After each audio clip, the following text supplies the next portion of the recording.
Hi guys, welcome to my channel Harmony Naresh.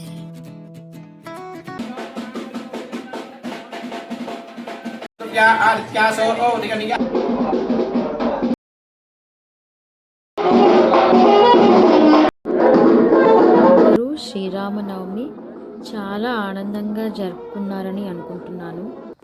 ఎప్పటి నుంచో సీతారాముల కళ్యాణం చేయించుకోవాలని నా కోరిక స్వామివారి అనుగ్రహంతో ఈ శ్రీరామనవమికి తీరింది.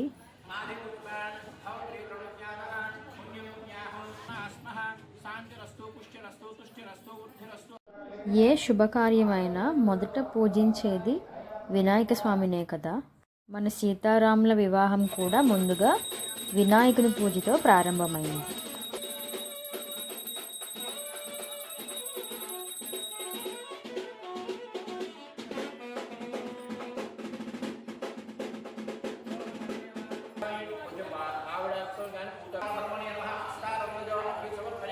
ఆ తర్వాత కళ్యాణంలో కూర్చున్న జంటలకి కంకణాలు ధరింపచేశారు.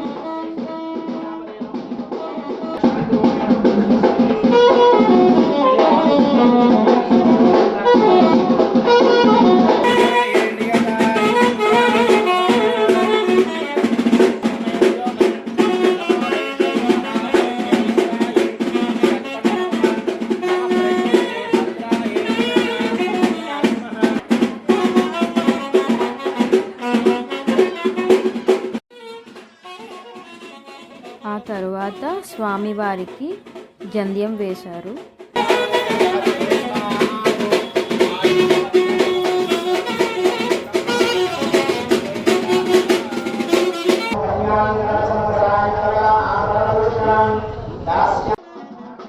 తరువాత స్వామివారి పాదాలు కడిగాము.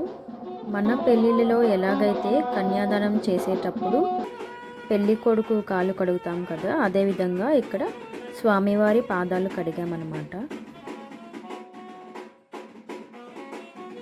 కన్యాదానం జరిగేటప్పుడు మైతో పాటు వీటన్నిటినీ కూడా మనం దానంగా ఇస్తాం కదా, అదే జరుగుతుంది ఇక్కడ.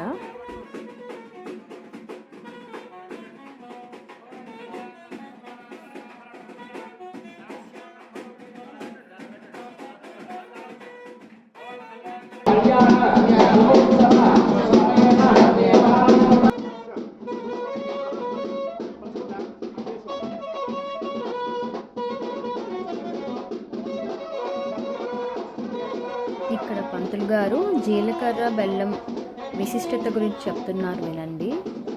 సుముహూర్త కాలమున గుడకన్ను ధారణ చేసుకుని ఒక బెల్లాన్ని వేస్తాం, ఒక జీలకర్రను వేస్తాం, రెండు కలిపి నూరుతాం, తర్వాత రెండు సపరేట్ చేస్తామండి.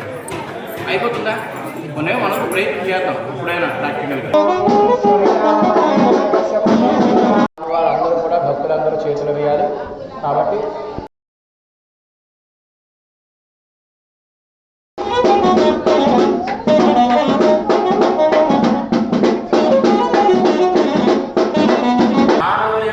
కష్టములన్నీ కూడా పాలించి రాజుగా పుట్టి రాజుగా పెరిగి భగవంతుడిగా అవతారాలు దాల్చాడు. మన చుట్టూ చాలామంది మనవాళ్ళు ఉన్నారు, మన ఎవరైనా చేయవలసినవేంటి కదా. అలాంటి రాముడి యొక్క కళ్యాణం చేసుకోవడానికి మన మనస్సంకల్పం కావాలి.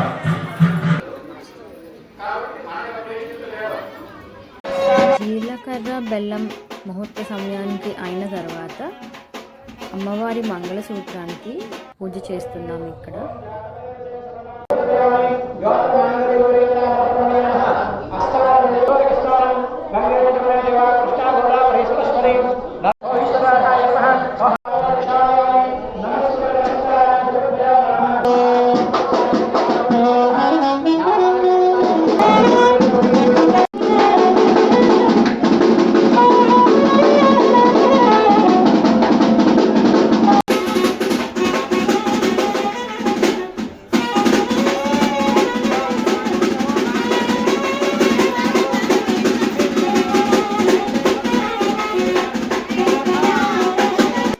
మంగళసూత్ర ధారణ తర్వాత ఇంకా చాలా కార్యక్రమాలు ఉన్నాయి.